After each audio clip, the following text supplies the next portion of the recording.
aseguranza. Bueno, buenos días, buenas tardes, buenas noches. Tengan todos ustedes invitados aquí a otra sesión más de el Seminario Internacional de Idealismo Analítico en Activismo y Decolonialidad.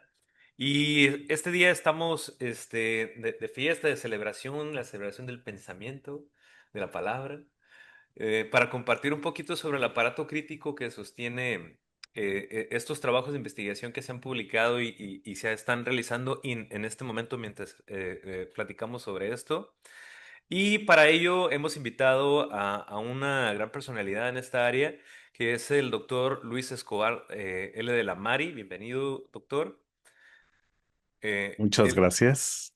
es un honor tenerlo por acá para que nos platique todo el merequetengue, como decimos, de qué va la esencia, el alma de las cosas, ¿sí? Que tiene que ver con nuestros ejes centrales del seminario. Y pues bueno, dando una semblanza pequeña de su gran trayectoria, el doctor es profesor e investigador a tiempo completo en la Universidad Autónoma de Sinaloa, en la Escuela de Ciencias Antropológicas y tiene una licenciatura, maestría y doctorado en lingüística, ¿sí?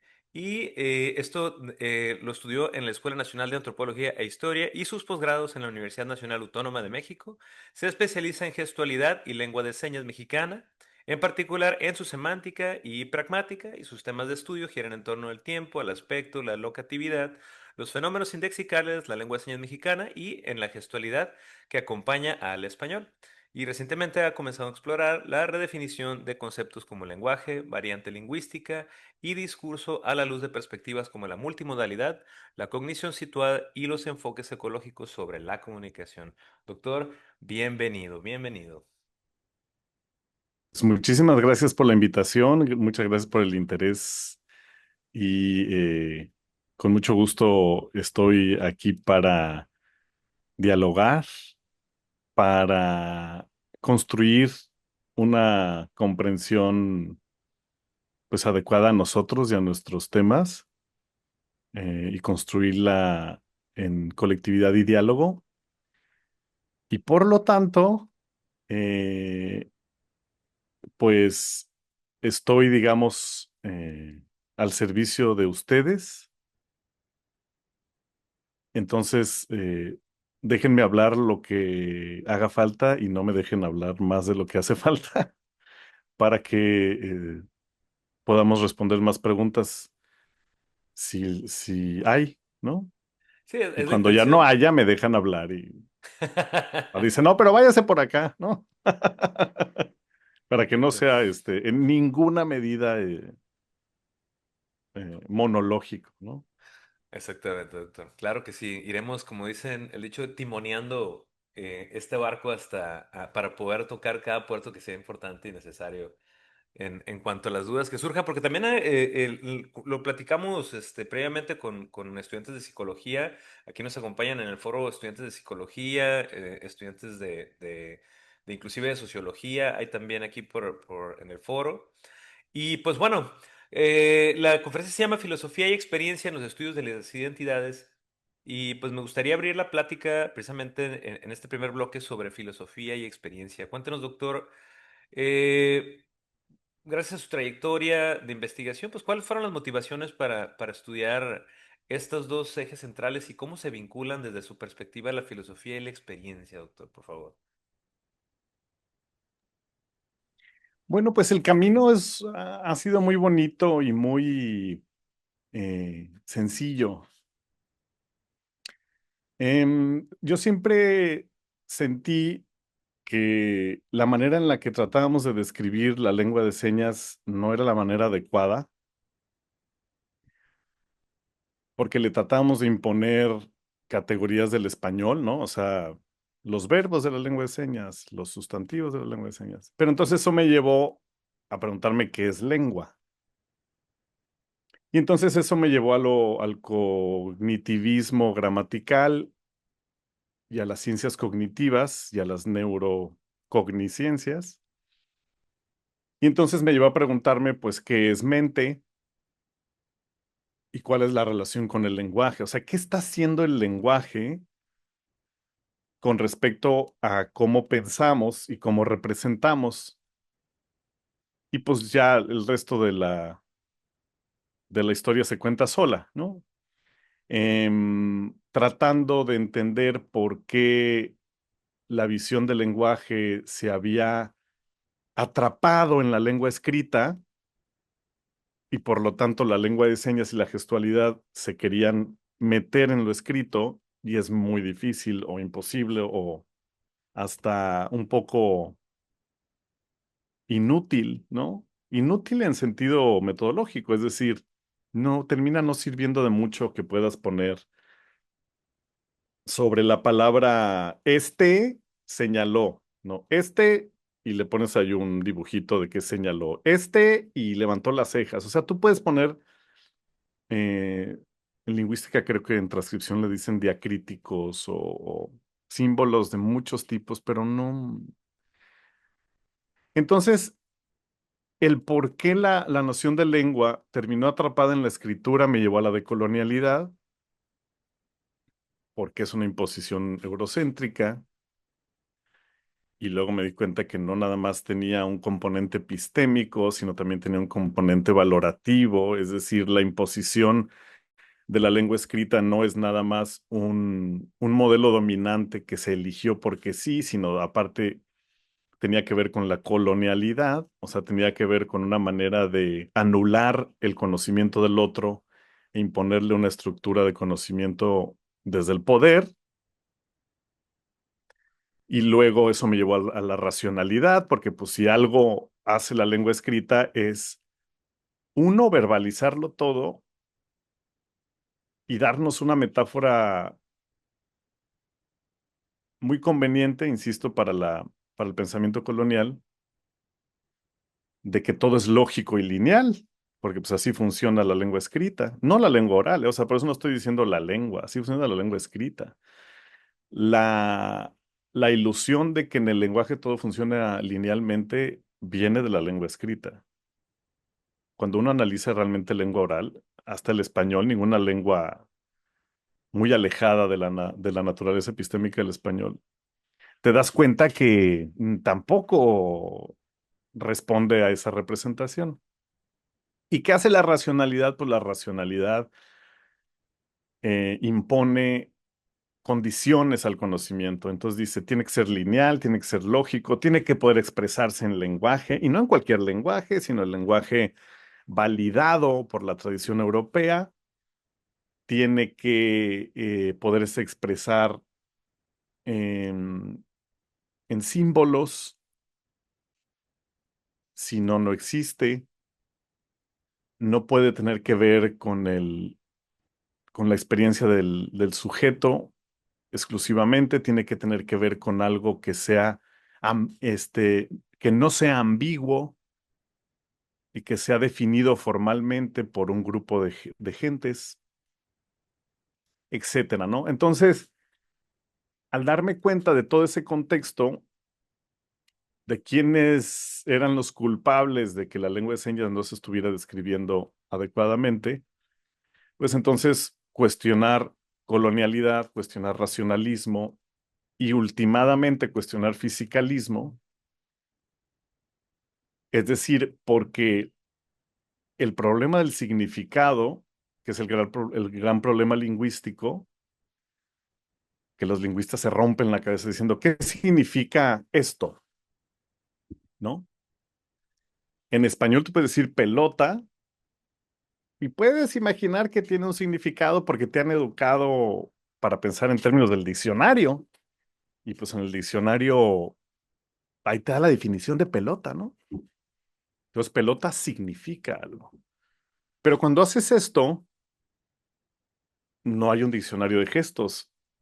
Y dices, a veces la gente dice, ¿dónde está la pelota? O a veces dicen, el tema, o a veces dicen, es que hay que quedarnos en el marco de lo posible. Entonces, o es una pelota o es un marco o es un concepto, ¿no? Entonces, el problema de la materialidad son las cualidades. Es decir, no se pueden derivar las cualidades de la materia. Y a mí solo me interesan las cualidades porque lo otro no es experiencial. Y entonces, por lo tanto, ¿dónde está el significado? Y esa es de las últimas preguntas que hemos estado haciéndonos. Entonces, el anactivismo dice que el significado tiene que ser interactivo, situado y dinámico, ¿no? Es entre personas en una situación eh, eh, y en movimiento. Y entonces, si uno se sigue preguntando, bueno, pero ¿dónde está? ¿Y qué parte de la experiencia física contribuye al significado? Y dice uno, bueno, no puede ser físico porque eso implicaría buscar el significado en patrones materiales y es un callejón sin salida, o en neuronas, o sea, es un callejón sin salida. Y entonces el significado tiene que ser primario. O sea, la solución más sencilla no es preguntarse de dónde viene el significado, sino mejor decir que todo viene del acto de significar. Pero entonces, ¿quién significa? ¿No?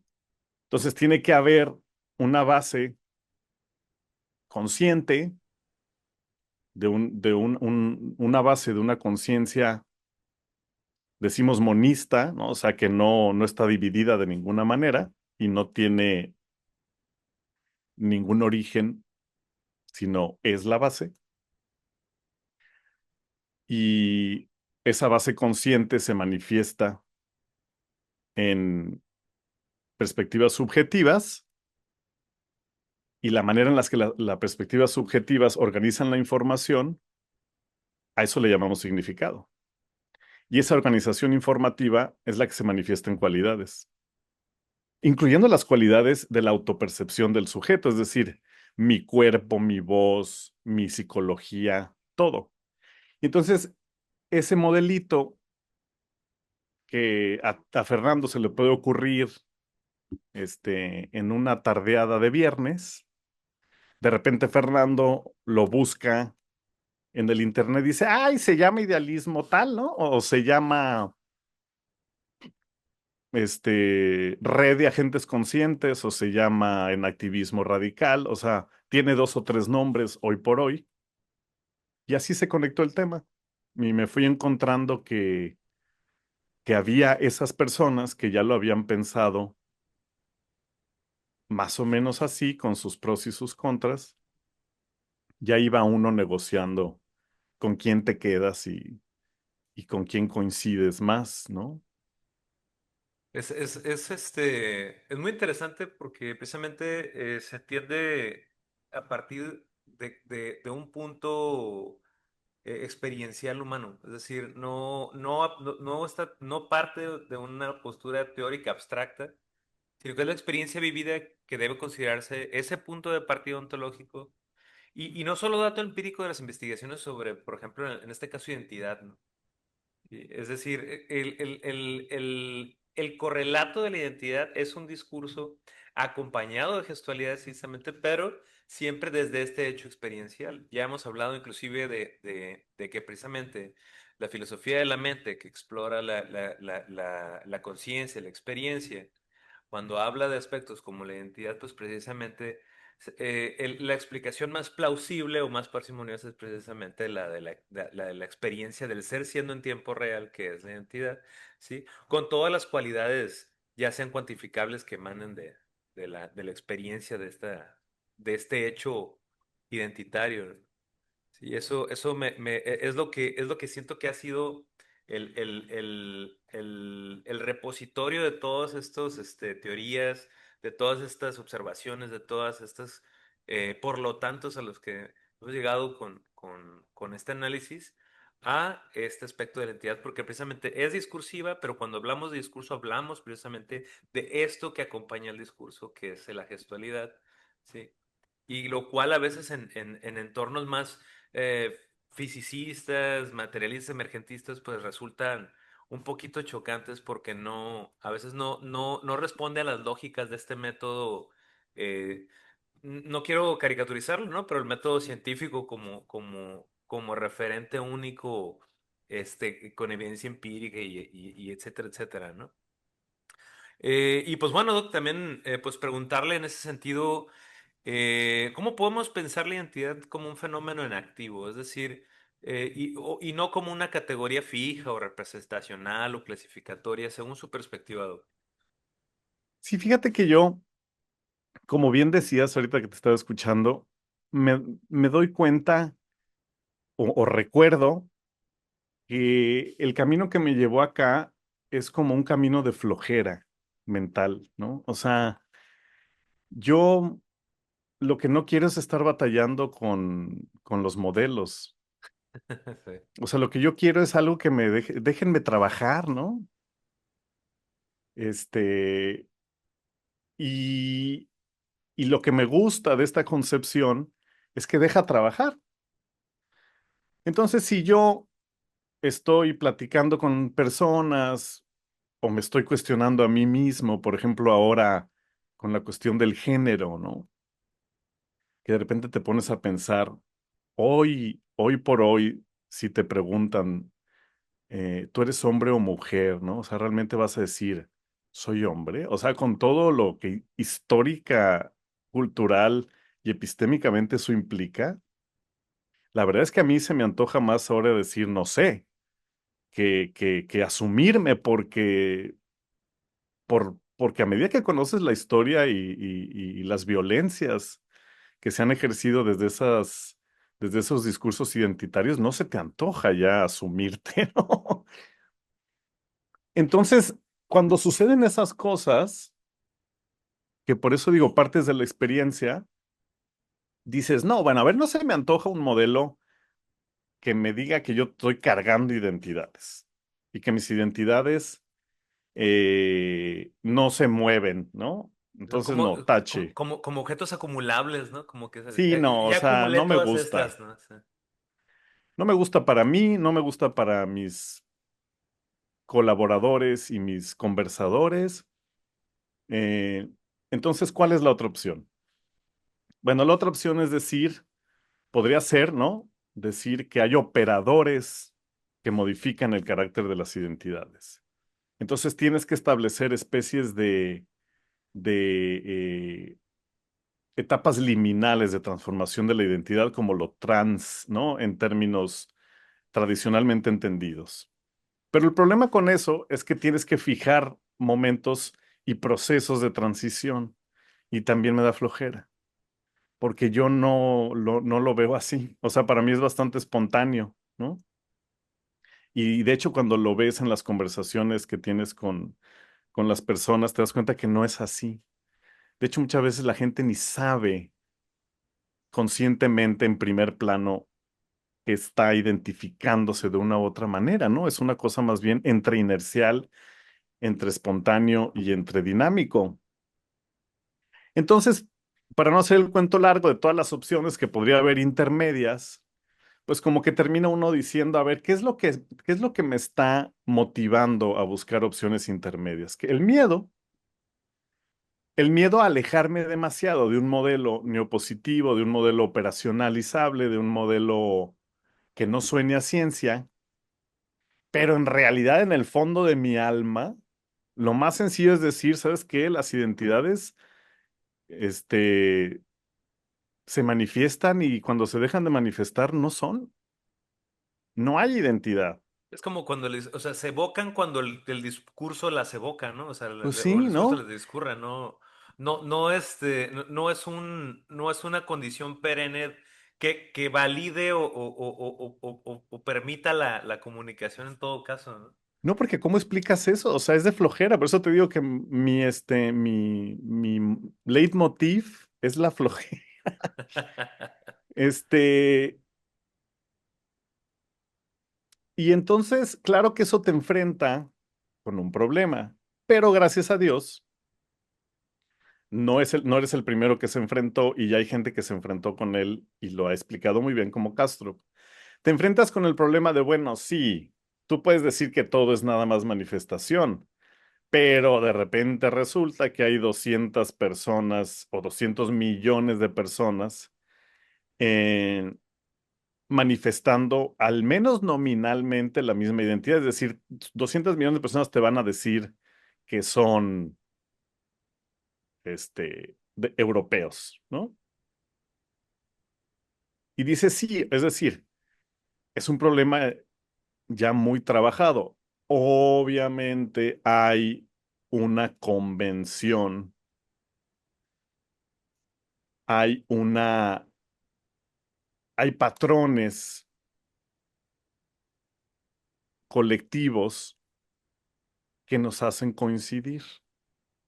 Ahora, para no caer en el juego otra vez del lado representacionalista neopositivo, que el representacionalismo es esto de decir, ahí está un rasgo de identidad, ¿no? O sea, tienes en tu cerebro, tal vez no tienes la identidad mexicana, pero tienes rasgos en tu cerebro que juntos hacen a la identidad mexicana. Es decir, hay como cachos de significado en tu cerebro. El antirrepresentacionalismo diría, no hay nada de eso, no hay representación. Lo que se puede decir que hay son patrones, pero son patrones sin significado que solo adquieren significado cuando se enactúan, ¿no? O sea, se construyen entre sujetos, se construyen intersubjetivamente. La famosa co-construcción la intersubjetividad, ¿no? Y eso es muy sencillo gracias a Dios, gracias al Dios del mundo digital, gracias al Dios de la tecnología. Hoy por hoy, porque tenemos una gran metáfora que son los juegos online. Entonces eso, como en los 50 la metáfora computacional legitimó tantísimos Chomskys, hoy por hoy tenemos la ventaja de que legitima ciertas perspectivas y podemos perfectamente entender cómo algo puede venir de un código y no tener propiedades hasta que se renderiza. Y la renderización no te está diciendo que en el origen algorítmico haya habido color azul. La renderización te está diciendo que es solo en la interacción con el usuario que existe el color azul. No está en el código ni siquiera el color azul, ¿no? Entonces es necesariamente intersubjetivo. Entonces eso es antirrepresentacional. Doctor, Y- nada más para lograr un poquito más este concepto de representacionalidad o pensamiento computacional, por aquí en parte del seminario hemos tratado de explicarlo también. Ha habido algunas dudas sobre ello, simplemente si pudiera elaborar un poquito más desde esta postura. eh, ¿Qué es esto de la representacionalidad o el pensamiento computacional y por qué es esa? Nos estamos como alejando de ello en ese sentido. ¿Qué opinión le merece esta parte, Doc? pues mira, para cerrar lo anterior, nada más, Sí. diría yo, ese es el modelo más sencillo. ¿Por qué? Porque no te comprometes. O sea, tú estás observando que dos personas están diciendo que son sinaloenses y no necesitas hacer una explicación operativa del origen de la identidad sinaloense porque lo entiendes como una manifestación intersubjetiva y tampoco te metes en el problema de que entonces nada tenga sustrato y regresas al relativismo total, sino dices, sí, claro que hay sustrato, pero el sustrato es pre-representacional, es decir, no hay significado en lo que nos hace coincidir. Coincidir es un acto significante. Bueno, entonces con respecto al puro representacionalismo, lo que hace el representacionalismo necesario es una necedad de los 50 que viene desde el racionalismo este, decimonónico, pero, o sea, del siglo XIX o desde el XVIII, pero principalmente tienen que ver con los 50, que es la metáfora del cerebro, como una computadora. ¿Dónde está el lenguaje? ¿Dónde está la cultura? ¿Dónde está la personalidad? ¿Dónde están las palabras? Pues tiene que estar en el cerebro. Todo almacenado como una especie de contenedor, ¿no? Sí, porque si no, ¿dónde están? ¿No? Y como el cerebro nadie lo entiende, pero en los 50 se les hizo fácil decir, pues es como una computadora, ¿no? Después de que se presentó esto de la máquina de Turing, ¿no? Se empezó a pensar que, bueno, pues nosotros somos como eso, ¿no? Nosotros O sea, fue como, somos como eso. Ajá, sí, fue como el brochazo, como diría Bernardo Castro, del mago de la ilusión, ¿no? Exactamente. En los 50, 60 se hizo un brochazo de magia y se dijo, el cerebro es como una computadora y nadie lo cuestionó. Nada más dijeron, ay, qué buena idea. Ahora, yo a veces les digo en clase, a ver, abran un cerebro y ahora abran una computadora y ahora díganme, localiza el examen, ¿no? Localiza en la computadora el RAM. Ah, pues ahí está. Ahora, localiza en el cerebro el RAM. Ahí se acabó la metáfora. No, y hay quienes te pueden decir, oye, pero es que no puedes pensar en esos términos. Bueno, pero es que la Entonces no es una comparación no... computadora. Exactamente, estamos haciendo la Entonces comparación y estás sin haciendo un embargo... gran esfuerzo chorero para sostener la metáfora. Exactamente. Que Me se da cae a flojera. pedazos en el momento en el que se quiere pensar, no, Sí, no, no, o sea, o se quiere mantener ese noema de que no hay dualismo, ¿no? Aquí no hay sí, dualismo, o sea, ese lo es, que estoy viendo es lo que es y lo explico con esto, con esta metáfora, a pesar de que si estamos hablando de materialismo y la abordamos desde una metáfora materialista, pues se cae a pedazos, ¿no? Esto sí, es decir, no, no es, o sea, es una cuestión de observación directa. Pero bueno, exactamente. entonces se sostuvo esa metáfora mucho tiempo y entonces, para que el cerebro sea una computadora, lo sofisticada que quieras, ¿eh? Porque hay muchos que se sacan la espina diciendo, bueno, pero no estamos hablando de von Neumann, o sea, estamos hablando de una computadora conexionista. Ah, no, no, espérate, estamos hablando de computación cuántica. Ah, o sea, lo único que han hecho, como ha sucedido en toda la ciencia, sobre todo en las ramas neopositivas, es sofisticar la metáfora y entonces eso parece que la mejora, pero lo único que hace es que la blinda diría Popper, de ser falseable, porque Exactamente. nadie sabe tampoco lo que es una computadora cuántica en términos reales, ¿no? Es como esta crítica que le hacían también a Howard Gardner con las inteligencias múltiples, donde él decía, bueno, caractericé todas estas, pero puede haber muchas más y O con sea, es esto, potencialmente infinito, ¿no? exactamente. Bueno, entonces, eso es lo que hace necesaria la representación, porque si vas a decir que todo tiene que estar dentro de algo, pues entonces tiene que haber o significados completos, que es la vieja metáfora de la red semántica, la original, la que todavía se usa para enseñar algunas lenguas, ¿no? Por ejemplo, en mis clases de lengua de señas, mi maestro todavía decía, las frutas, ¿no? Y entonces te empezaba a explicar frutas, y entonces te decía, la piña, el limón, la guayaba, ¿no?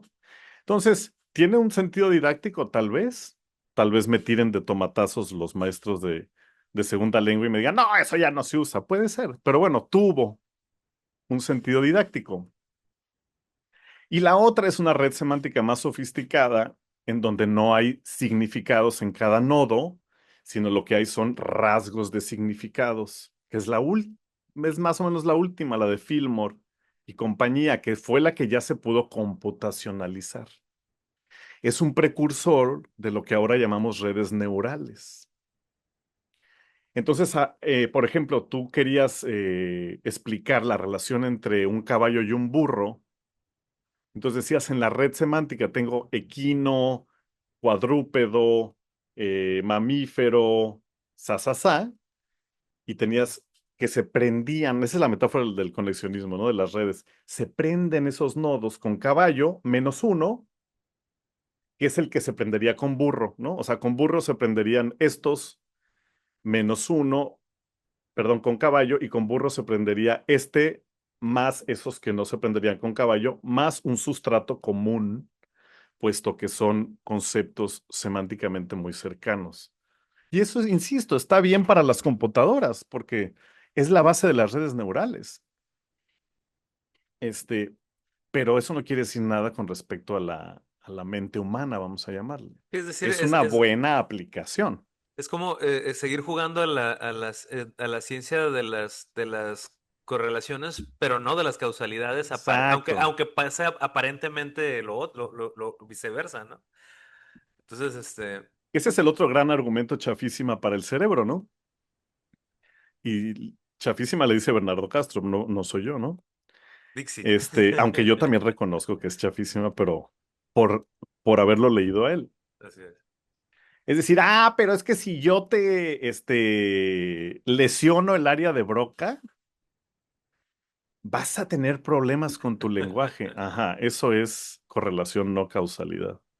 Es decir, el que hacerle algo al cerebro le haga algo al lenguaje no quiere decir en ninguna medida y en ningún universo ni que el lenguaje esté en el cerebro, ni que el lenguaje esté controlado por el cerebro.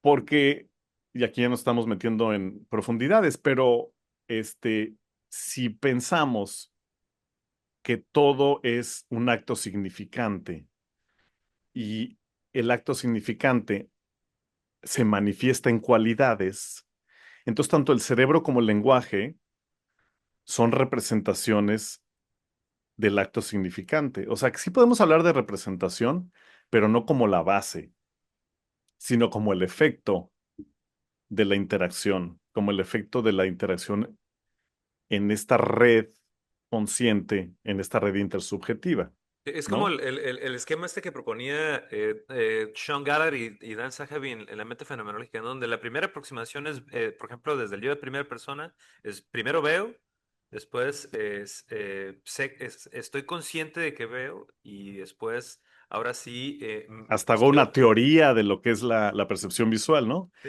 entonces, Sí, sí, sí. un ejemplo experiencial muy sencillo sería estar callado. Cuando estás callado, no hay palabras, pero tampoco hay vacío, o sea, tampoco hay una imposibilidad de hablar.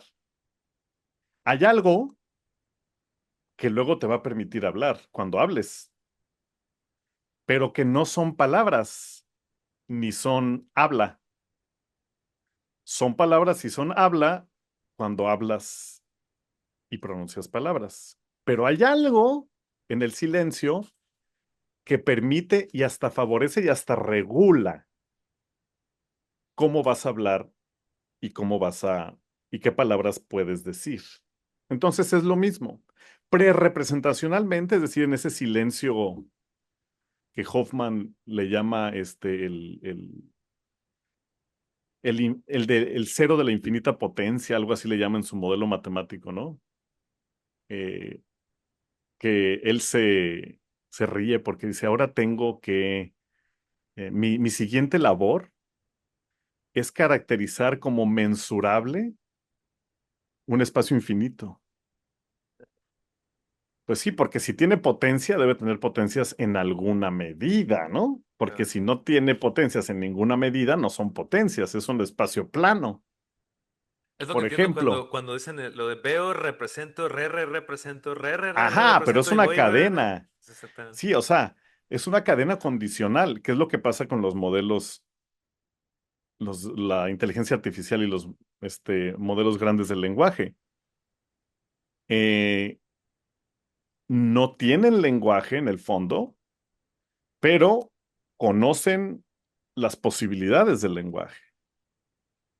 Entonces, yo en este momento, digamos, después de un silencio, en este contexto, puedo decir en activismo, pero es muy poco probable que diga Anmejuantin, ¿no? Uno, porque estamos hablando en español y no en náhuatl clásico, y dos, porque el concepto no corresponde con la situación. Entonces, a pesar de ser un silencio de aparente potencia grande, porque a mí no me gusta hablar de infinitos, igual que a Tom Campbell, es un silencio de una potencia regulada. O sea, porque después de ese silencio tiene que venir algo que no va a ser Anmejuantin, ¿no? Que probablemente sea una palabra como en activo representacional, etcétera, ¿me explico? Entonces, el terreno prerepresentacional está regulado, pero no hay significados. El significado es intersubjetivo. Y entonces uno puede hablar de representación sin ser representacional en ese nivel en donde yo ya hablé y dije cognitivo. Entonces ahí, pum, hay un significado manifiesto, ustedes lo entienden más o menos. La prerepresentacional, la prerepresentación nos permite comprensión porque estamos en una red. y luego desaparece. Entonces es representación, pero es representación que regresa al cero, ¿no? Es una representación más como una fuente que vuelve al agua, que el otro concepto que era necesario para la metáfora del cerebro como una computadora, que tenía que ver con que tenía que haber ahí todo el tiempo algo, como los rasgos del caballo o los rasgos del burro, que podían ser susceptibles de modificación, pero mediante operadores que tenían que poder ser también computacionalizables o formalizables. Y Eso como tendría... diría, ajá, Adelante, adelante. nada más para cerrar, y como diría Hoffman, nunca jamás a la fecha ha habido un neurocientífico o una persona gustadora de la posición fisicalista que me diga matemáticamente la configuración de un sabor como la menta o el chocolate. O sea, no hay, o sea, usted, es lo que él dice, usted, desde el punto de vista fisicalista, se comportan como si tuvieran todas las ganancias y todos los éxitos, y por lo tanto, por eso fuera difícil dejar el fisicalismo, porque Uta, ¿cómo ha tenido éxitos? Y dice Hoffman, pues no veo sus éxitos, o sea, no ha habido una sola vez en que una cualidad de algo se haya explicado matemáticamente o se haya explicado de alguna manera operacional o formal. Yes. Sí, de hecho, el propio Bernardo Castro ha hecho en infinitas ocasiones referencia a las teorías fisicistas, reduccionistas, en cuestión de que a veces el prejuicio es más, a veces responde más a la crítica a un prejuicio porque la explicación, no hay explicación plausible, puesto que se invalida hasta los ejercicios de crítica más, eh, eh, vamos a decirlo, más risibles. Por ejemplo, el saca al humano del contexto o, por ejemplo, El déjalo para después es su favorito. es exactamente. Entonces, todo esto, pues, pone ahora sí en el plano central estos conceptos que, por ejemplo, aquí el compañero Alan en algún momento muy certeramente me cuestionó y que le agradezco mucho porque también me puso mucho a leer en ese sentido y a analizar.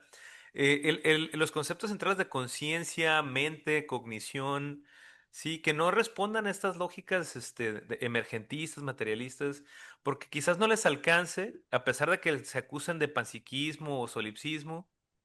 Sí, es decir, que recurran a sí mismas o que solamente parezca así como una especie de endogamia epistémica rara, ¿sí? Sino más bien que respondan a estas nuevas propuestas, que sean radicales para poder llegar por lo tanto, y empujar un poquito más la línea más adelante. Es decir, me hace recordar mucho esta apuesta que hicieron Christoph Koch y David Chalmers, no hace como 20 años. Que creo que en el 2022 se publicó en la BBC de Londres el reporte, ¿no? De filósofo de la mente uno, neurocientífico cero, ¿no? Y la conferencia la pasaron por Google Live y ahí explicar precisamente que no fue, no estamos el uno contra el otro, sino precisamente estamos analizando todo lo que hemos logrado hasta ahora.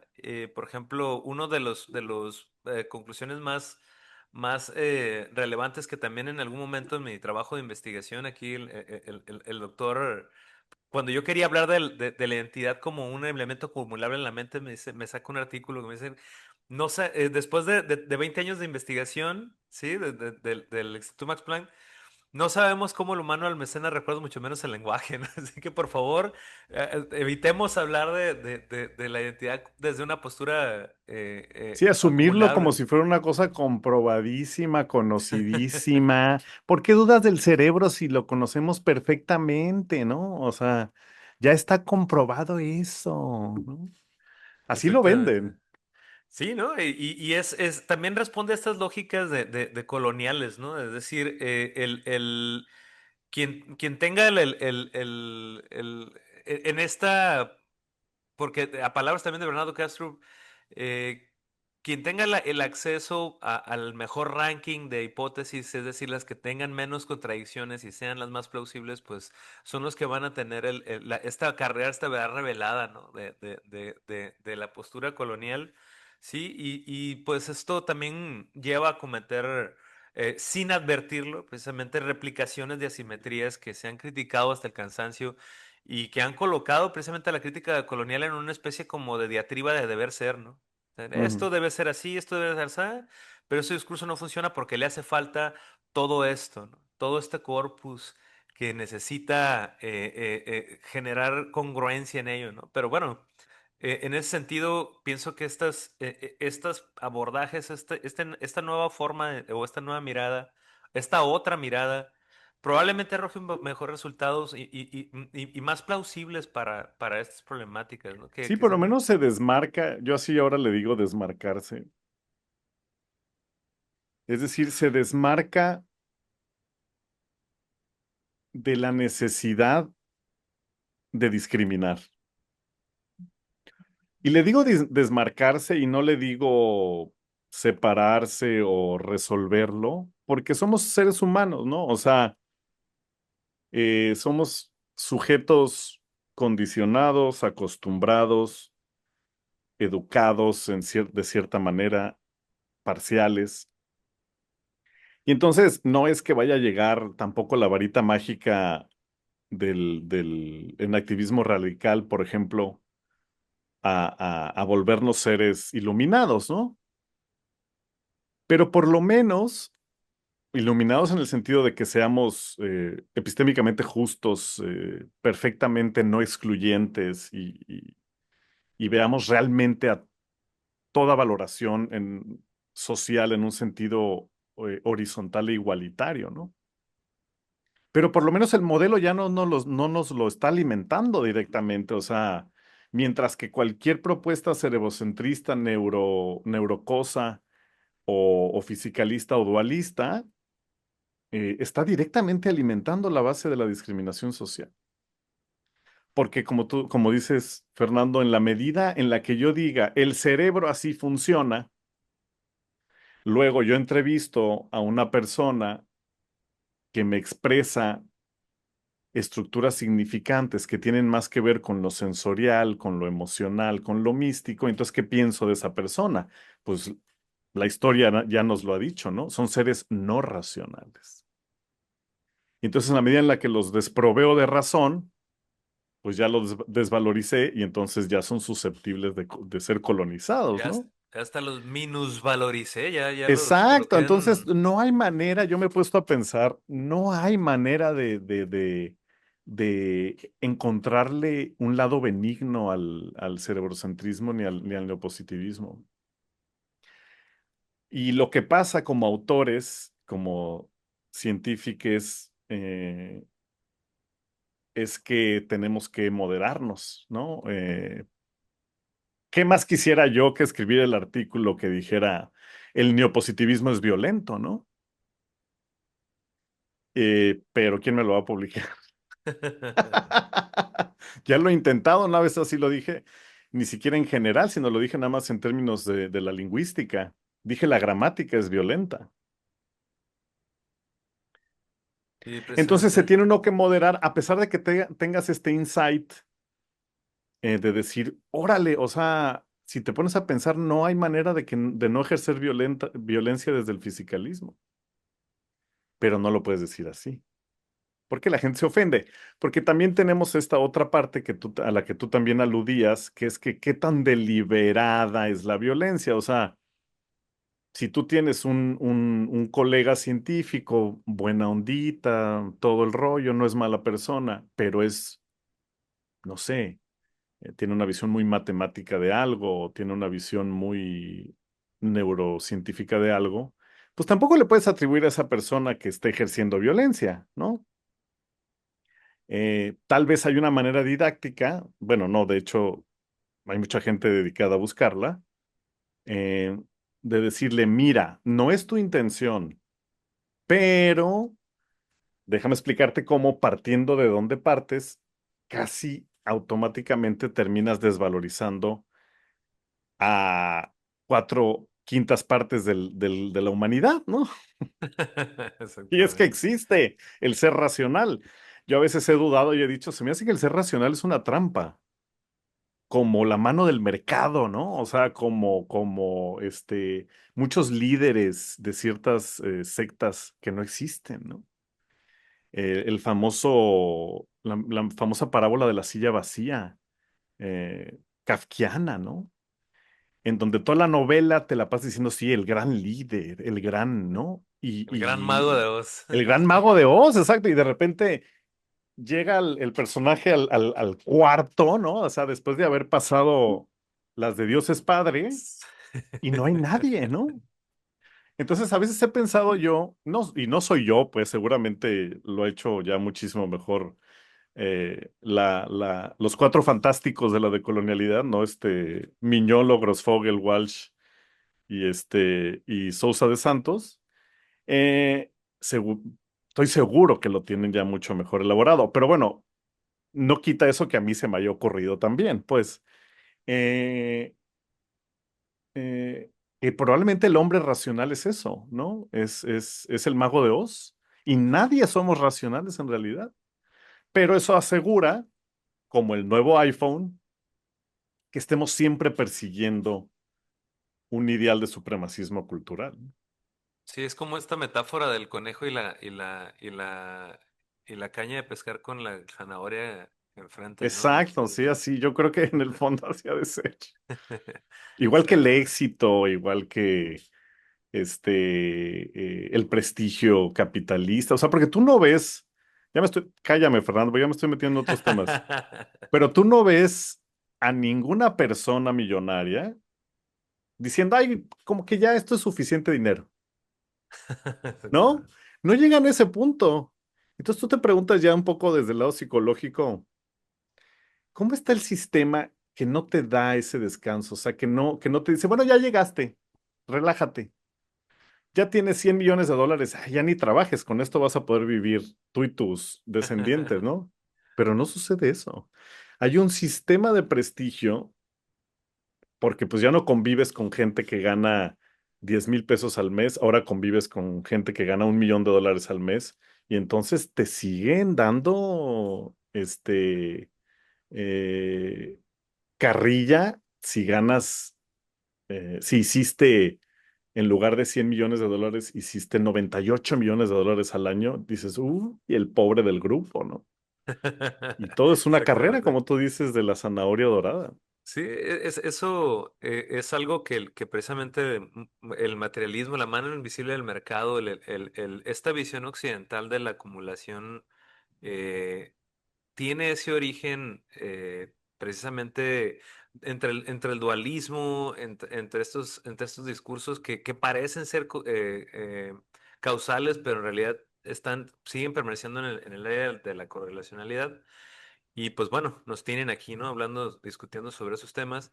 Y pues bueno, aprovechando la recta, quisiera ver si aquí alguno de los compañeros, Elina, no sé si Denise por ahí, que aunque dijo que iba a estar trabajando, no me preguntar nada, pero adelante, si se anima, lo hace. Y también el compañero aquí, Alan, si tiene alguna pregunta, alguna duda en cuanto a lo que se ha hablado, porque algunos de los que están aquí presentes ya han seguido algunas de las conferencias del seminario. Y de repente sí nacen dudas muy legítimas, muy puntuales sobre lo que se discute en estos temas, ¿no? Entonces, adelante. Al día de ayer, inclusive aquí el compañero Alan me expresaba algunas dudas en cuanto a que sí, en efecto, y tampoco es así como que esta sesión la queremos enfocar a hacer respuesta de la cacería de brujas que haya sucedido en algún momento por parte de algún grupo específico. Decían que era un grupúsculo evangélico. No para nada, con todo respeto a los compañeros evangélicos, es un decir, es una metáfora.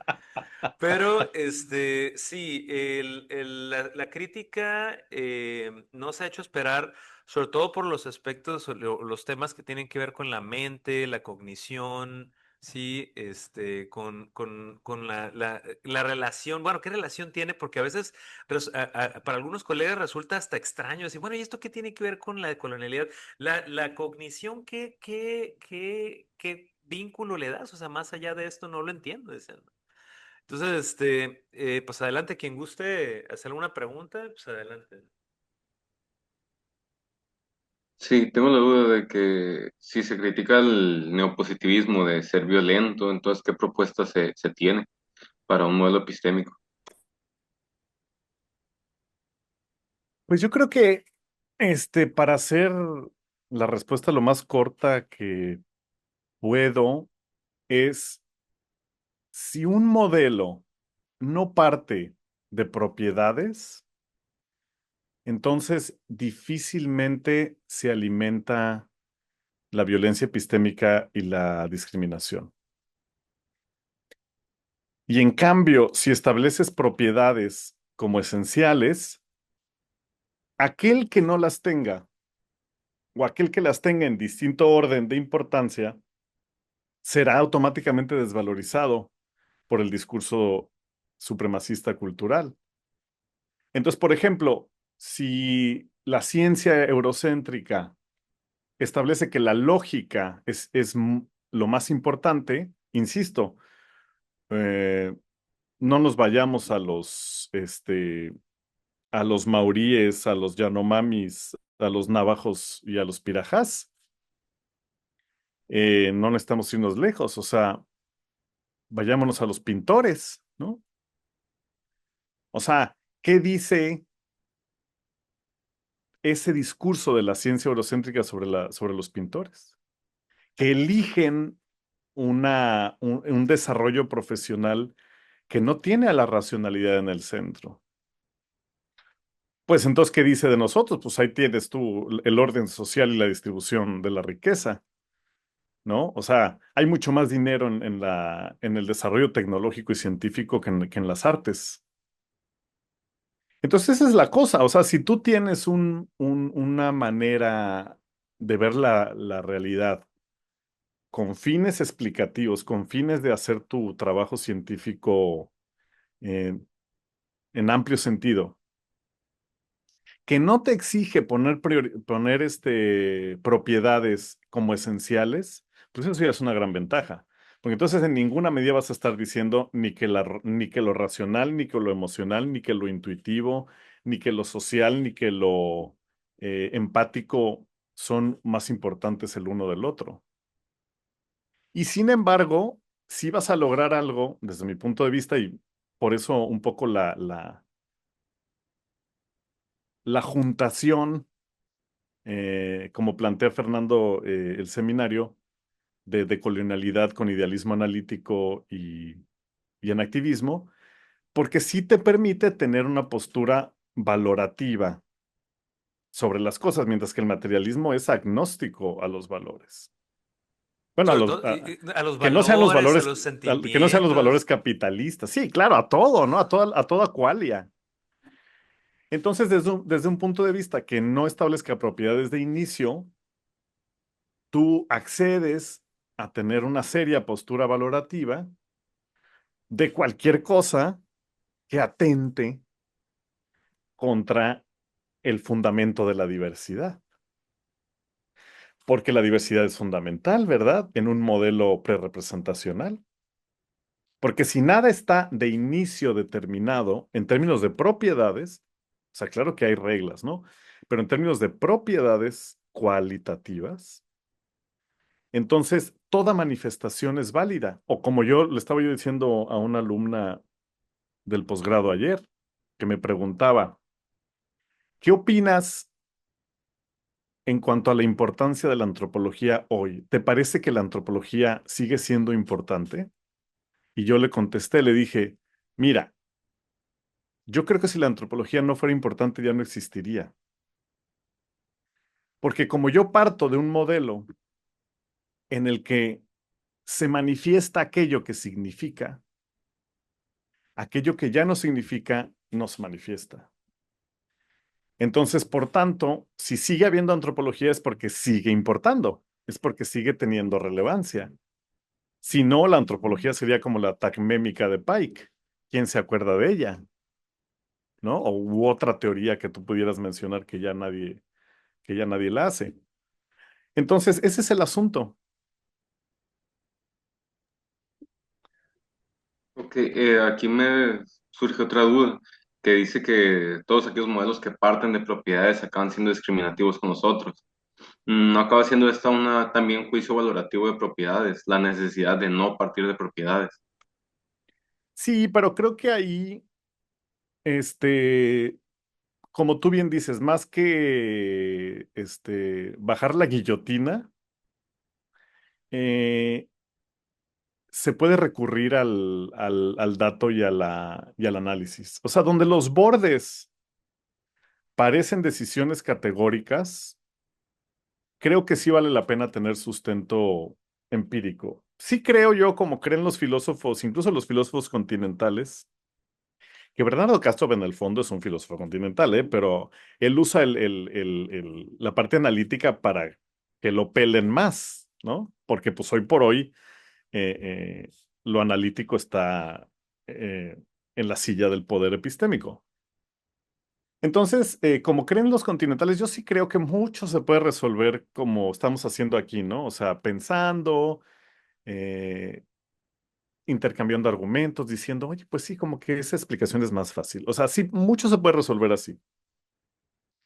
Pero creo que justamente en el acuerdo social de que algo no parezca una guillotina, de que algo no parezca una espada de Damocles, sí vale la pena. O sea, creo que a tu pregunta sí la respuesta tendría que ser o sería más adecuadamente empírico, analítico, interpretativa.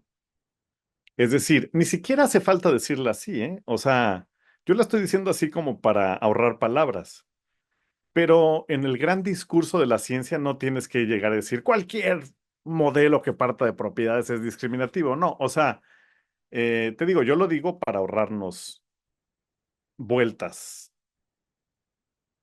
Pero sí se podría hacer varios trabajos. Yo lo he hecho con la noción de gramática en lingüística. Que no digo la gramática es violenta, pero digo, oye, pues se me hace que sea como sea que partas de la gramática vas a terminar siendo violento. Se me hace. Creo. Y desmiéntanme, ¿no? Entonces dejas el sable suspendido, o sea, no avientas el sablazo, pero dejas ahí, ¿no? Como dicen en inglés, esa frase me encanta, lo dejas así que aterrice suavecito, ¿no? El hecho de que nadie te va a poder desmentir. O sea, nadie, bueno, eso creo yo, ¿no? Esa ha sido mi experiencia. Nadie va a poder agarrar y decir, no, la gramática sí sirve para algo que no es pura imposición supremacista cultural. Porque el argumento, no quiero alargar mucho esto porque no es una mesa de lingüística, pero el argumento en favor de la gramática son dos principalmente los caballos de batalla de los gramaticistas, ¿no? Ordena el lenguaje para que no se vuelva un caos. Eso es un momento chafísima tipo Torre de Babel, ¿no? Y el otro es ayuda a enseñar la lengua, ¿no? O sea, uno es el argumento institucionalista de la conservación de la lengua y el otro es el argumento didáctico de nos ayuda mucho a enseñar el español. Y es muy fácil responder a ellos. Uno, para empezar, no todas las lenguas tienen gramática y el cambio lingüístico está bien. Una lengua no tiene que seguir siendo exactamente lo que ha sido los últimos 200 años por ninguna razón. Y de todos modos, teniendo gramática, la gente hacemos lo que se nos da la gana con la lengua. Así es que declárate derrotado. Y el otro es, no es cierto. Hoy por hoy, hasta los mismos maestros y maestras y maestres de lengua te pueden decir que empezar diciendo oración, sujeto, verbo, predicado ya no es y tiene mucho tiempo de no ser un buen método para enseñar lengua. ¿Cómo son los métodos para enseñar lengua hoy? Conversacionales, inmersivos. ¿Qué tiene que ver la gramática con eso? Nada, no hay, ¿no? Entonces te digo, eh, es eso. No lo tienes que decir así. Puedes aterrizarlo suavecito, decir, se me hace que por donde le busques o desmiéntanme, ¿no? Lanzas el reto, por ejemplo, de ese matemático de India que lanzó el reto de que le demostraran la existencia de Euclides, ¿no? O sea, él no, sí lo dice en su artículo, pero para ser amable, no lo dice muy seguido, decir Euclides no existió, sino que lo aterriza suavecito y dice, ofrezco 100,000 rupias, no sé cuánto, para el que me demuestre la existencia histórica de Euclides y que me demuestre que no fue nada más una figura de artificio del discurso eurocéntrico para apropiarse de conceptos eh, de lo que ahora se llama la geometría euclidiana, que en realidad no eran de Europa, ¿no? Y por supuesto que nadie se lo ha podido demostrar. Sí, en esta parte me parece interesante la propuesta que tiene de una epistemología más abierta de distintas formas. Tal vez en donde difiero es en la forma en la que llega a este argumento, ya que menciona que el neopositivismo discrimina a otras formas y como dice, no hay que decirlo de esa manera necesariamente, pero al final de cuentas es algo que se puede, que intuitivamente es más fácil de organizar, para mí cuando menos, y me parece que puede llegar a, a llegar a este punto de estas otras son menos discriminativas bajo la misma premisa de discriminar el neopositivismo. No soy neopositivista, convivo más con su postura, pero creo que tampoco hay razones para discriminar a aquellos que parten de propiedades, pero más que nada abogaría como por una especie de convivencia con estos modelos que si bien también creo que pueden ser bastante hostiles, tal vez haya que bajarles a su hostilidad, pero no por ello etiquetarlos de manera perpetua. Sí, yo creo que, mira, hay una gran ventaja en nuestra labor. Bueno, por lo menos en la que supongo que es nuestra labor, ¿no? Que no somos filósofos. Los filósofos no les queda de otra más que agarrar esos pleitos. O sea, yo sí entiendo muy bien tu punto, pero creo que a un Bernardo Castro no le queda de otra. O sea, un Bernardo Castro sí tiene que pararse y decir que el neopositivismo es violento, porque ellos están trabajando a nivel de la ontología.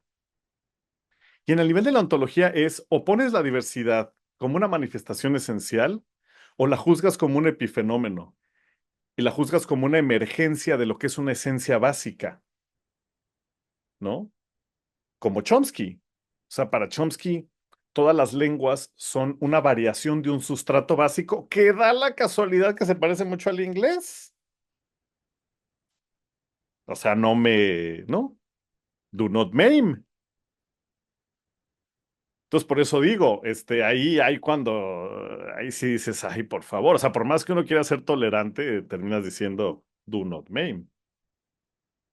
Entonces, eso es lo que pasa, pero nosotros no somos filósofos, entonces tenemos la ventaja de que tú puedes hacer tus temas, como yo hago los míos, como Fernando hace los suyos, como todos los colegas aquí presentes, y no tienes que bajar la espada de Damocles. Tú nomás haces tú y dices, "Ya, a mí se me hace que esta parte de la gramática se podría no hacer así. Por ejemplo, el ejemplo sencillo que acabo de poner, ya no enseñemos lenguas con gramática. Puede ser violento. Puede ser violento que llegue una persona sorda y le preguntes, ¿cuáles son los verbos en tu lengua? ¿Perdón? Ah, ¿yo tengo que tener verbos? ¿Por qué? No, es que así son las lenguas. ¿Quién dice? ¿El poder europeo blanco masculino heteronormativo? Ah, pues fíjese, no me habían mandado el memo que yo tenía que tener verbos. ¿Qué opciones hay, no? O sea, Exactamente. dame opciones, no seas gacho, ¿no? Entonces, empiezas en chiquito y como tú dices, solo el argumento se hace solo, ¿no? No tienes tú que ser el individuo a menos que seas filósofo, filósofo centrado en la ontología, eh, no lo tienes que hacer así, ¿no? No tienes que etiquetar, como tú dices, ¿no? No, no hay necesidad. Muchas gracias, me queda más claro. Con mucho gusto. Muchas gracias, Alan.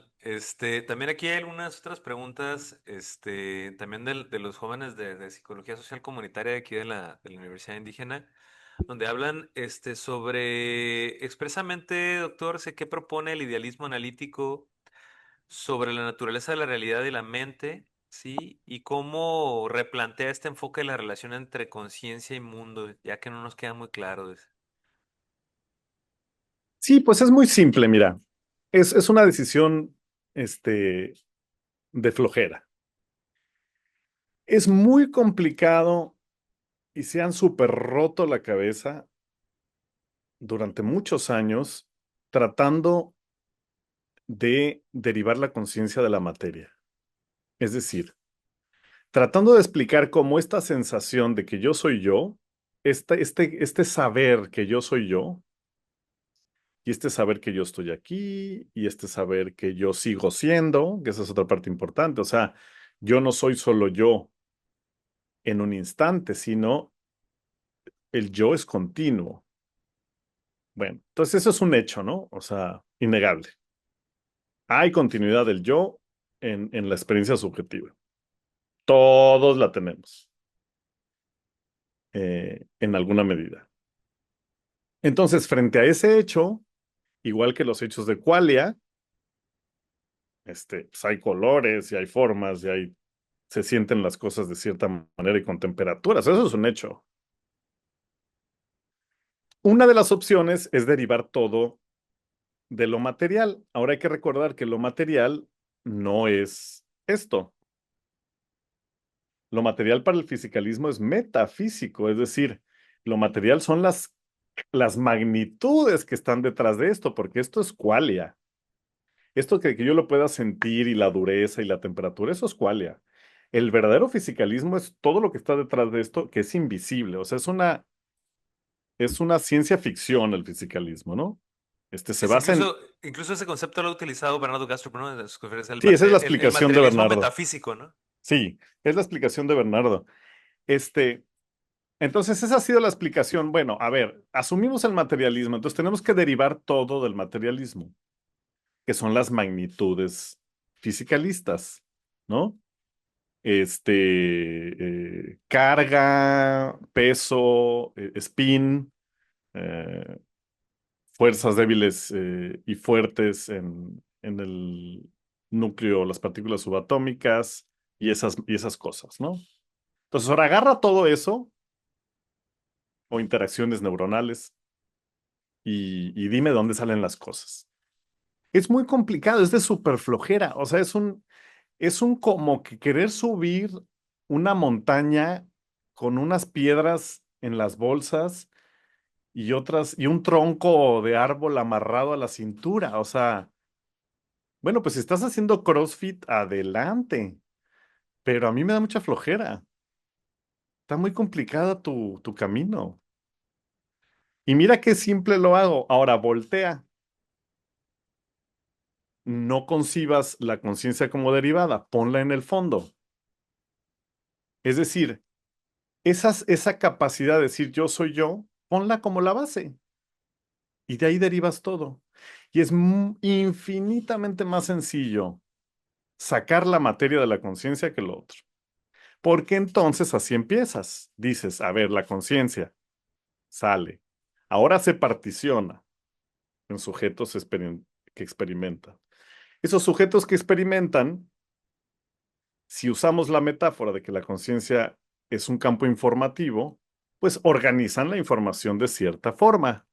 Y en la interacción entre la partición, que es el sujeto experimentante, la red y los protocolos de intercambio informativo, ahí está Qualia.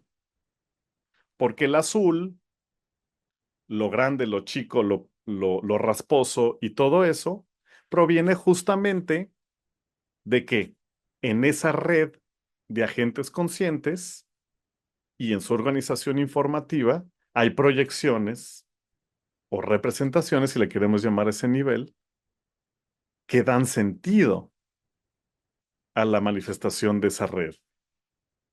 Y es lo que dice Hoffman. Dice, una manzana no es un objeto, es un ícono que representa propiedades de algo comestible y todo lo demás.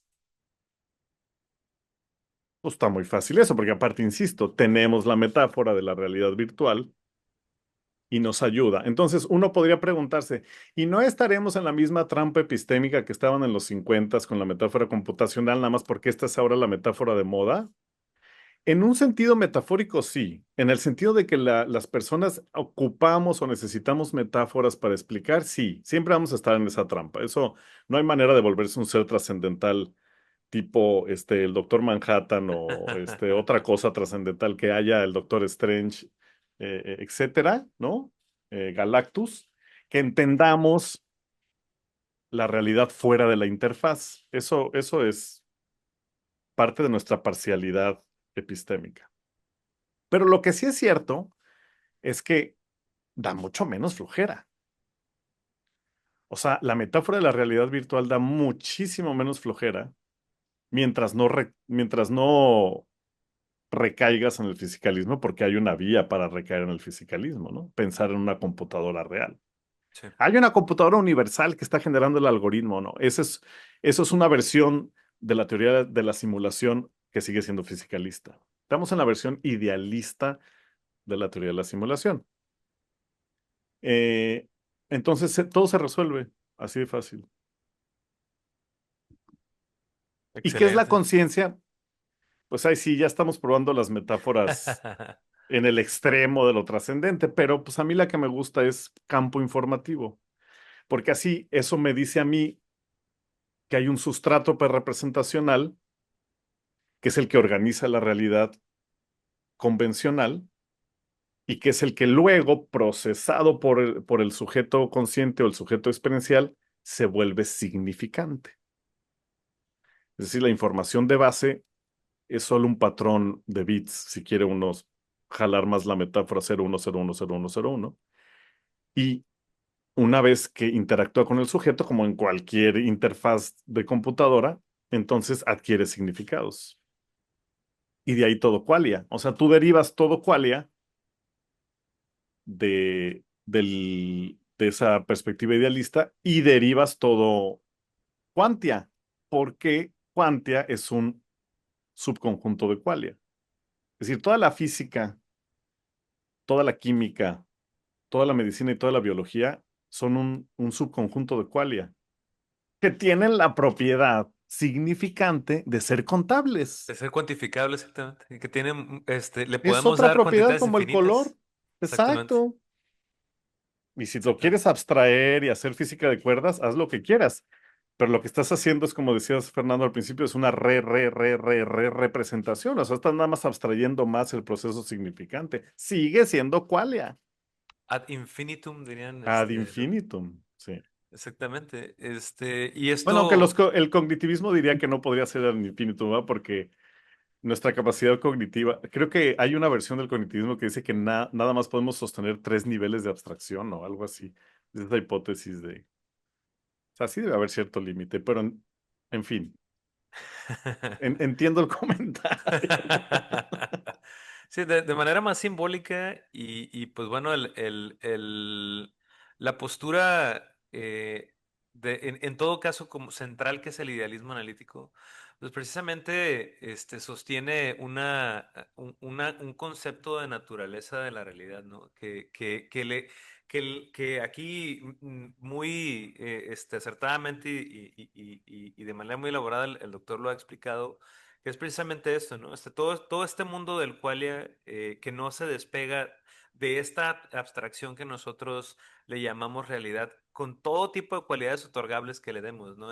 Y esto solamente se mantiene en ese campo, pero el tropezón es creer que es creer que el Google Maps es el mundo, Sí, este, que y, es y, el ol- sustrato del mundo, ¿no? El Google Maps es el y- sustrato, es lo que está en el fondo de la ciudad, ¿no? exactamente, exactamente.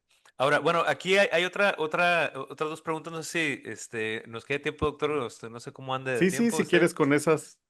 Con esta cerramos. Mencionan aquí, bueno, nosotros entendemos que precisamente es una postura más parsimoniosa, que es una postura que trata de lograr consensos, como las posturas de algunos psicólogos que se llaman cognitivo-conductuales o cognitivo-contextuales. Lo que queremos saber, porque hemos sido criticados en algún punto, es si estas posturas fenomenológicas, eh, ¿por qué son tan criticadas en ámbitos o en disciplinas como la terapia psicológica? ¿Y cuáles serían sus recomendaciones en cuanto a quienes tenemos la curiosidad de hacer investigación por estos caminos que recorren ustedes? Dice aquí. Y pues es una pregunta muy pertinente. Mi recomendación sería eh, hacer la investigación de manera que esté alineada con una perspectiva que tenga sentido para ti, como esta, puede ser esta, pero no necesariamente la tienes que mandar al frente. Por ejemplo, si Hoffman no fuera Hoffman y no tuviera su personalidad y presentara un modelo matemático para caracterizar la percepción, no necesitaría decir necesariamente que es una forma de idealismo. De hecho, él no lo dice así. ¿Me explicó? Puedes decir, lo que yo estoy haciendo es planteando que la percepción es dinámica, como decía Gibson. En la psicología ecológica, precisamente. Ajá, entonces puedes hacer lo suficiente, pero no de más, para explicar lo que quieres explicar y para tratar lo que quieres tratar,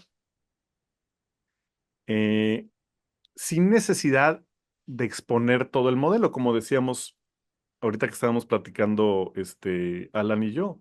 No tienes que dar el sablazo ontológico, ¿no? Puedes. Ahora, ¿por qué es tan criticable? Pues eso tiene que ver con un comportamiento sectario. Y el comportamiento sectario tiene dos componentes. Uno, tiene un herd mentality, es decir, se refuerza por una mentalidad de ganado, una mentalidad De rebaño, ¿no? de De masa, rebaño, de una pandilla. mentalidad de panal, ¿no? También. Eh, y entonces eso legitima mucha agresión. Y por el otro lado, normaliza. Y la normalización en este caso es una ceguera hasta cierto punto voluntaria en cuanto a las otras posibilidades. Es decir, las personas en un entorno así pensamos que es obvio, ¿no? Quien ha estado en alguna religión muy clavado como yo, tiene esta experiencia me ha dado gusto ver entrevistas de gente que cuenta esta misma experiencia, porque digo, sí es cierto. O sea, estás en una religión y sí ves a los otros como pecadores. O sea, realmente ves a o sea, pero literal, o sea, te parece que es una percepción directa. Dices, Dios, no, yo me quiero juntar con esa gente porque, hablan de Marx, ¿no? O porque, eh, Porque creen que la materia no existe y todo es ajá, conciencia y lo o sea, si caricaturizan y lo ves ay, así, o sea, sí llega un momento que sí te pones, digamos, esos lentes sectarios. Y, y es un rasgo como que muy socialmente común, al menos en nuestras latitudes epistémicas, no quiero hablar en general de lo humano, ¿no? O sea, pero por lo menos a nosotros aquí en nuestras regiones sí nos toca que sea muy común ese comportamiento sectario. Y entonces, a partir de esos dos componentes, pues es matar, matar, matar. O sea, ve la interpretación de la cristiandad, en Medio Oriente, ¿no? O sea, ha sido, este, eh, durante mucho tiempo un matar, matar, matar. Entonces, ya nos van a banear el video, ¿verdad? Por eso.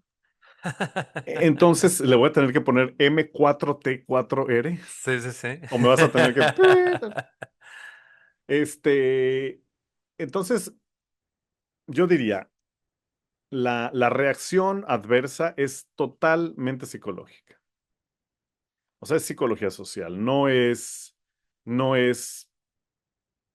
sustento epistémico ni buena argumentación. Es un efecto de la mentalidad de rebaño del comportamiento sectario.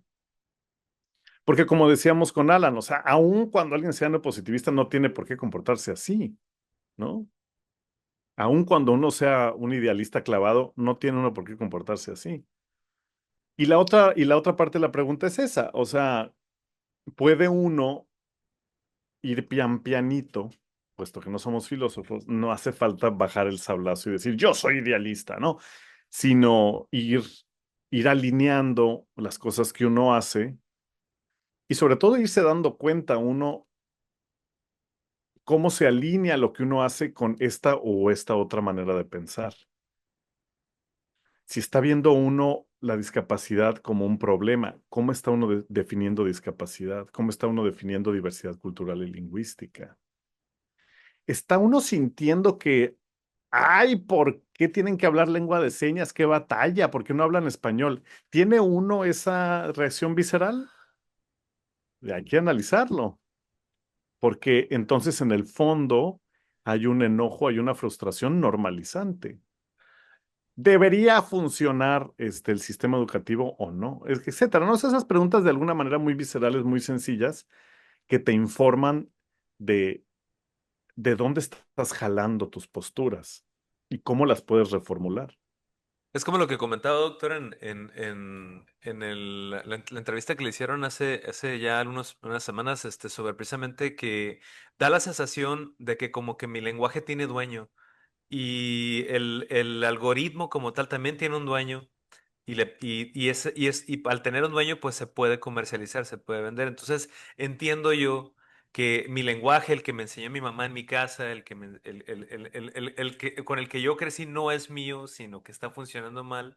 Y estas lógicas de pensar eh, superficialmente este tipo de valoraciones, pues considero que llevan a por lo tantos como Chihuahua, ¿no? Ahora que acaba de prohibir el lenguaje inclusivo y está en todo ese proceso de malentendimiento quizás de lo que es la diversidad y su tratamiento decolonial. Pues vaya, llega a parecer que quizás, como dijo Zizek, ¿no? El cuidado con las posturas políticamente correctas porque las mejores intenciones han provocado las peores catástrofes humanas, ¿no? Entonces, Pues como el Nobel de María Corina sí. Machado. Precisamente, entonces, en ese sentido, iba en función de esto la pregunta a los jóvenes, porque entiendo que también han recibido un poquito de críticas en cuestión de que quizás este tipo de investigaciones no son objetivas o no responden a lógicas de objetividad, pero pues claro, entendemos que si estamos buscando hacer investigación que sea verdaderamente decolonial, pues necesitamos quizás... Y No, verdaderamente empírica, ¿no? exactamente, exactamente. Y, pues decir, bueno, esta no es la verdad revelada, pero quizás lo que estamos diciendo es que quizás lo que ya existe, pues probablemente habría que abandonarlo o preguntarnos qué hacemos, ¿no? ¿Qué podemos hacer? Más allá de lo que ya, como decía Einstein, se ha obtenido el mismo resultado una y otra vez haciendo lo mismo y tenemos enfrente conceptos y fenómenos que probablemente nuestros pasos no nos, o el paso de ciertos métodos no nos arrojen o no le alcance para poder comprender este tipo de lógicas o este tipo de fenómenos o conceptos, ¿no? que tenemos enfrente. Ahora, aquí también hay otra pregunta. No sé si Alan tenga alguna otra pregunta ahí, o los compañeros, no sé, adelante, para no leerlas de manera arbitraria e impositiva. ¿Todo bien? Todo bien, por mí adelante. Excelente. Bueno, preguntan aquí, si el papel, ¿qué papel tiene el lenguaje, desde la perspectiva del doctor, qué papel tiene el lenguaje, conceptos como la raza, el poder o el feminismo? en la formación de disciplinas como la psicología o la lingüística, dice aquí. Pues un gran papel, ¿no? Ahí la pregunta que va a surgir constantemente cuando uno habla de las categorías lingüísticas y culturales, porque faltó ahí el género, ¿no? No dijiste género, ¿no? Pues menciona el feminismo, pero probablemente también O sea, también responde podríamos al... agregar el género, podríamos agregar cualquiera de estos asuntos tan fuertes hoy, ¿no? Ahí la pregunta sería, ¿el lenguaje está manifestando las categorías o las está produciendo? El lingüista muy tradicional, que no es el que yo pondría como ejemplo, pero lo pongo como un caso, porque seguramente es un tipo de pensamiento con el que eh, nos seguiremos encontrando, diría, género es, en español, decir la vaca y el güey, ¿no? O el buey, ¿no? Género es decir el venado y la venada. Entonces, en ese sentido, pues estaría diciendo el lenguaje, en el lenguaje reside el género o la raza.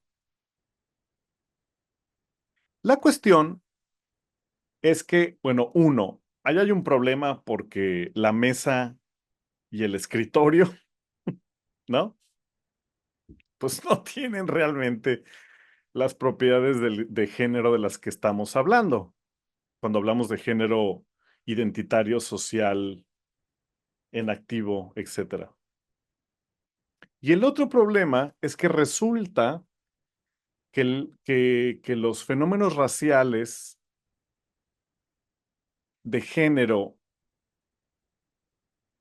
el feminismo y el cuestionamiento de las estructuras del poder son bastante comunes a varias latitudes históricas, geopolíticas y culturales.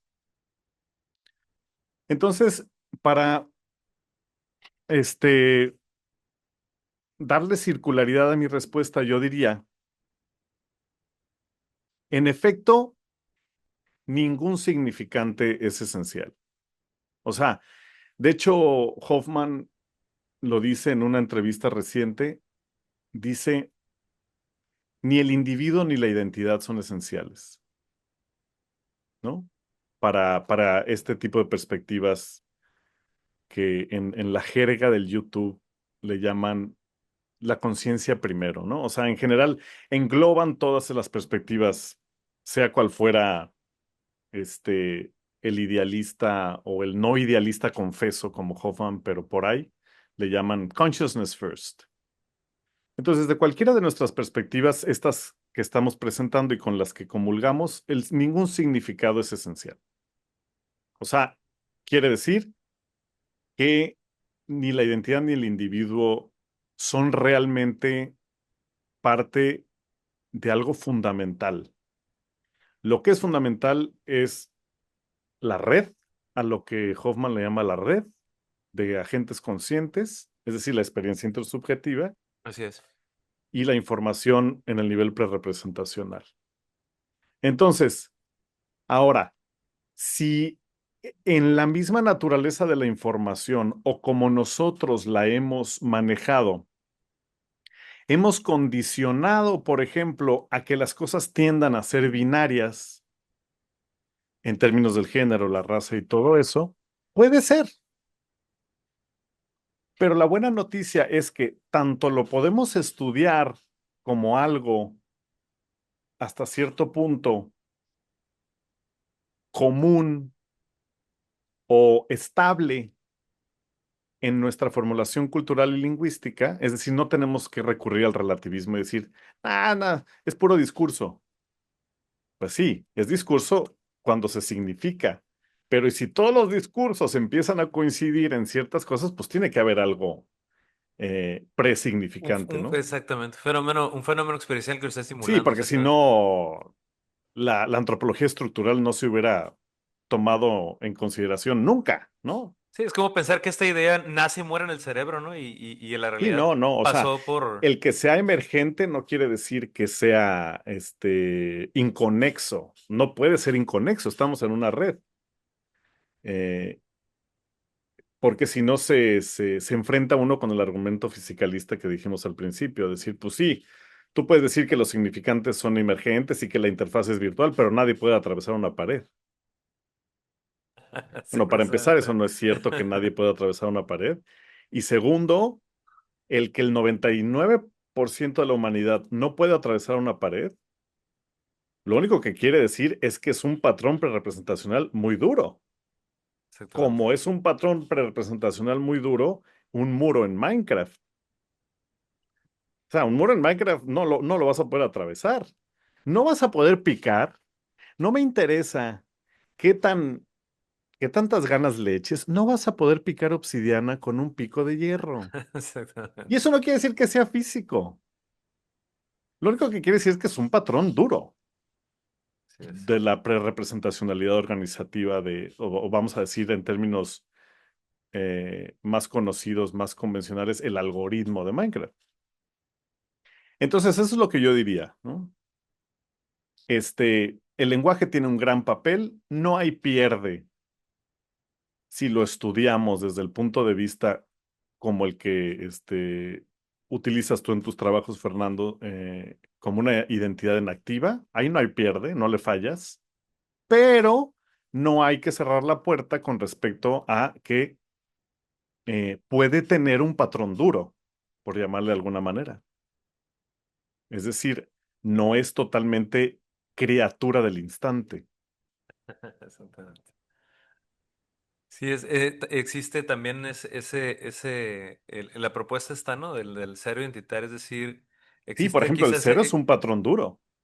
es decir, el no pensar en estas estructuras o estos términos de manera perenne, eh, se puede probar en la teoría y se puede ejemplificar en el dato al mostrar cómo alguien, un Sí, joven, por ejemplo, hablante de Chatino en este caso, en una escuela, en una universidad, que se hace llamar indígena y en el entorno en donde se postula un discurso en el cual sucederán estos deber seres de hay intercambio de culturas, hay valoración de saberes.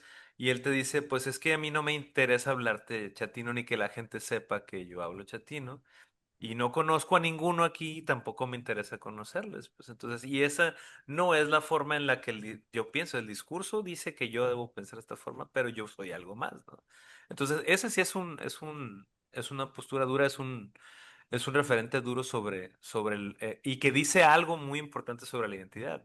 sí. Entonces, en ese sentido, el abandonar las esencialidades, ¿no? O sea, los discursos esenciales o los conceptos esenciales es Las enormemente peligroso. esencialidades, con propiedad significante. Así es, así es. Y yo creo que ese Eh, punto es muy importante porque, insisto, te ahorra ciertas suspicacias de los compañeros neopositivos y fisicalistas que dicen, ay, sí, entonces no hay patrones, ¿no? No hay esencias. No, sí hay esencias, pero no son significantes. Es decir, no vas a encontrar en la esencia de las cosas una justificación para evaluar valorativamente nada. No vas a encontrar en la esencia de las cosas una justificación para decir que el átomo es a fuerzas la partícula esencial de la materia. Y que si los compañeros Yoreme y que si los compañeros Mauríes y que si los compañeros Navajo no tienen palabra para átomo, les falta, exactamente. porque no conocen la naturaleza de la materia. Sí, Por favor, o sea, más soberbia, es esta postura ¿no? prescriptivista, ¿no? Del otro incompleto, la otredad Sí, incompleta, hay ¿no? que inventar la palabra, y en la lengua de señas es igual. Oigan, los sordos, apúrense, hagan una seña para átomo, porque ¿cómo es posible que no tengan seña para átomo? Pues porque Totalmente. el átomo es un rollo tuyo.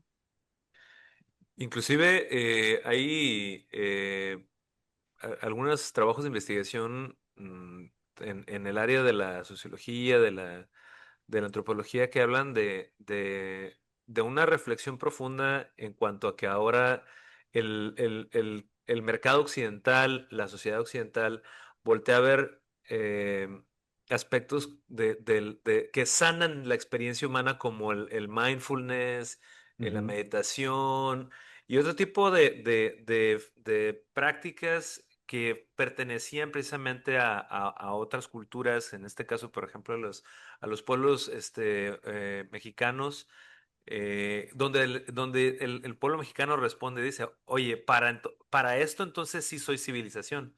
O sea, exacto. ahora sí te funciono Porque ya estoy de moda y soy trend, ¿no? y porque lo que tú hiciste con tu idea de civilización, pues te llevó a ese punto, ¿no? Entonces ahora sí necesitas de Totalmente esto, y ahora sí eurocéntrico. necesitas ahora sí resulta que somos útiles, Sí, ¿no? exacto. A pesar de que hemos pasado por todo este proceso de capacitismo en el cual tú nos has dicho que mi lengua sirve para unos contextos, pero para otros no, así que cálmate con el Exacto. Yoremnoki, mejor habla español Sí, y demás. exacto. Entonces, perfecto. Doctor, pues quedan un montón de preguntas aquí en el chat, pero igual podemos hacer un round número 2.